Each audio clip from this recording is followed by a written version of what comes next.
Picture this. It's a June evening. The sun has just dipped below the horizon, the air is finally cool, and you've been waiting all day for this exact moment to sit on your porch, set down your drink, and just breathe. And then it starts. That familiar, maddening hum near your ear. A sting on your forearm, another on your neck. Within 60 seconds, you're slapping at yourself and retreating back inside defeated. Again, by something the size of a sesame seed. Most of us have fought this war, and most of us have lost it the same way by spending money.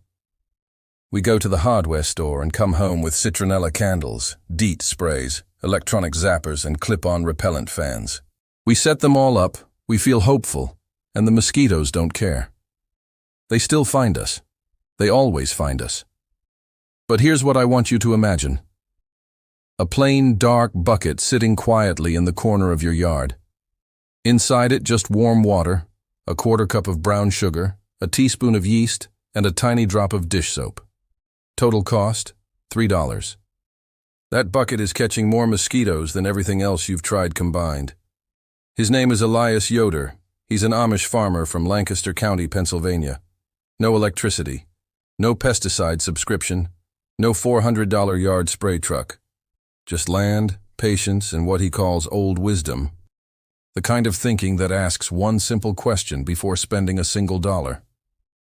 What does my enemy actually want? He said something that stuck with me. One small, smart thing beats 100 expensive things, if you understand how your enemy thinks. Today we're going to understand how mosquitoes think, and by the end of this, you'll have everything you need to outsmart them for $3.10 of your time.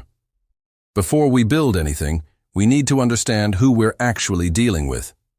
First, and this matters only, female mosquitoes bite. The males are out there sipping flower nectar completely unbothered.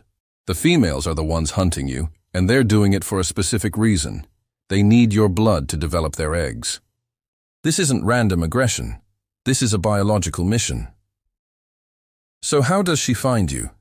She can't see you clearly from a distance. She's not following your footsteps. She is following your breath. Every time you exhale, you release carbon dioxide, CO2. It's invisible, but to a female mosquito, it is a beacon. It is the most reliable signal in her entire world that a warm-blooded animal is nearby. She can detect a CO2 plume from up to 150 feet away, and she will follow that trail straight to you. Now here is where the genius of this trap comes in. When you mix yeast with warm water and sugar, something remarkable happens. The yeast wakes up. It feeds on the sugar, and as it does, it releases a gas as a byproduct, specifically carbon dioxide, the same gas. The exact same signal. The mosquito cannot tell the difference. To her, that bucket is a living, breathing creature waiting to be fed from. She flies in, drawn by the CO2 rising from the surface, and that's when the trap does its final job. The dish soap. Just a tiny drop breaks something called surface tension. Normally, mosquitoes can land on water like a film they walk across. But with that surface tension gone, the moment she lands, she sinks. No recovery, no escape. CO2 lures her in. Soap seals her fate. Simple, elegant, and ruthlessly effective. Here is exactly what you need. One dark-colored bucket matters, because mosquitoes are drawn to shade and avoid bright surfaces. 2 cups of warm water at around 110 degrees Fahrenheit, which is roughly the temperature of a warm bath, not boiling. 1/4 cup of brown sugar, 1 teaspoon of active dry yeast, and 1 small drop of liquid dish soap. That's the entire ingredient list. Start with the warm water and pour it into the bucket first. Temperature matters here. Too cold, and the yeast won't activate. Too hot, and you'll kill it before it does anything useful. 110 degrees is the sweet spot, and warm tap water gets you close enough. Next, stir in the brown sugar until it dissolves. The yeast feeds on this sugar, and that feeding is what produces the CO2. Brown sugar works slightly better than white because the molasses content gives the yeast more to work with. Now add the teaspoon of active dry yeast and give it a gentle stir. Here's a step most people skip, and it costs them results to wait 10 minutes. Don't rush out to the yard. Don't add the soap yet. Give the yeast time to fully wake up and start producing CO2. You might even see tiny bubbles forming on the surface. That means it's working. After 10 minutes, add 1 small drop of dish soap. And here's the critical part. Do not stir vigorously. You don't want foam or bubbles on the surface. Foam gives mosquitoes something to land on safely. Just let the drop fall in and give the water the gentlest possible swirl. The soap is now invisibly present, ready to eliminate surface tension the moment something lands. For placement, this is where most people go wrong. They set the trap right next to where they're sitting, which makes you the competition. The trap works best 10 to 15 feet away from your porch or seating area, placed in a shaded spot. Shade keeps the water cool, which helps the yeast last longer, and shade is where mosquitoes naturally prefer to rest. And here's the pro move that can double your catch rate. Place the entire bucket inside an open cardboard box. The box creates a dark, enclosed microclimate that concentrates the CO2 cloud instead of letting it drift away in the breeze. It gives mosquitoes a sense of shelter, which they love. It sounds almost too simple, but the difference in results is real. Refresh the mixture every 2 days. The yeast runs out of sugar to consume and the signal weakens. Fresh batches keep the signal strong, night after night. Now, I want to be honest with you about something. The yeast trap is powerful, but if you only kill adult mosquitoes, you're only winning half the battle. Here's the math that matters. 1 female mosquito can lay up to 200 eggs at a time, and she doesn't need a pond or a stream. She needs a bottle cap of standing water, a folded tarp, a clogged gutter, a forgotten flower pot saucer. Any small, still collection of water becomes a nursery. That means, even as your trap is doing its job on adult mosquitoes tonight, the next generation is already developing in your own yard, completely unaffected. This is where the second bucket comes in. For standing water, you can't eliminate a rain barrel, a decorative pond, or a bird bath. Treat it with something called BTI. That stands for Bacillus thuringiensis israelensis.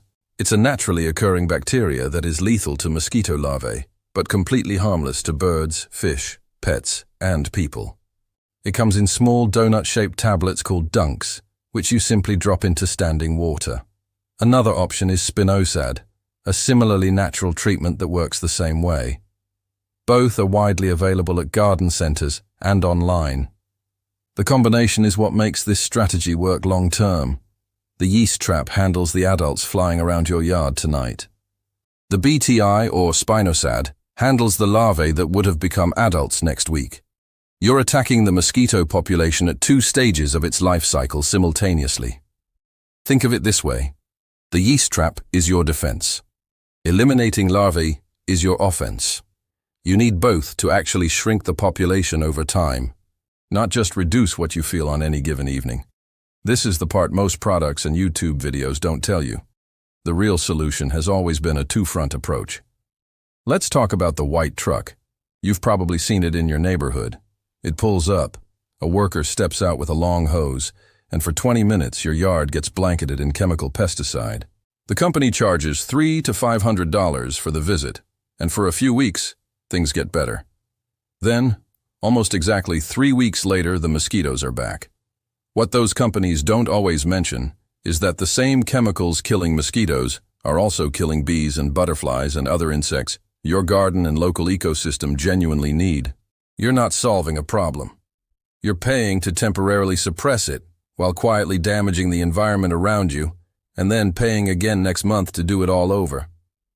Elias Yoder never calls the white truck. Not because he can't afford it, because he understands something those companies would rather you didn't think about. The mosquito isn't the whole problem. The conditions that breed mosquitoes, that's the problem. The real lasting weapon is a habit.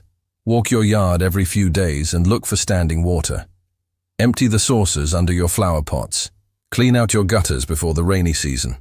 Turn over buckets and wheelbarrows when they're not in use. Check any old tires. They hold water perfectly and are one of the most common hidden breeding grounds in residential yards. None of this costs money. All of it compounds over time. If you run the yeast trap, refresh it consistently, treat your standing water with BTI, and eliminate unnecessary breeding sites, You won't just have a better summer this year. You'll have fewer mosquitoes next summer, and fewer the summer after that. Because you're interrupting the breeding cycle, not just reacting to it. The mosquito population in your yard isn't fixed. It grows or shrinks based on the conditions you allow. You have more control than any spray company wants you to believe. So let's bring it all together. A female mosquito finds you through CO2. We mimic that signal with yeast and sugar for under $3. Dish soap ensures that any mosquito that comes looking doesn't leave. A dark bucket in a shaded spot concentrates the effect. A cardboard box doubles the catch rate. BTI in standing water eliminates the next generation before it ever takes flight. And consistent habits removing standing water, keeping gutters clean, checking your yard, shrink the population season by season. No chemicals, no subscriptions, no white truck. Just a little understanding and a little patience. Try it this weekend. Set it up before sunset. Place it away from your seating area and let the evening unfold. I think you'll be surprised by what you find in the morning.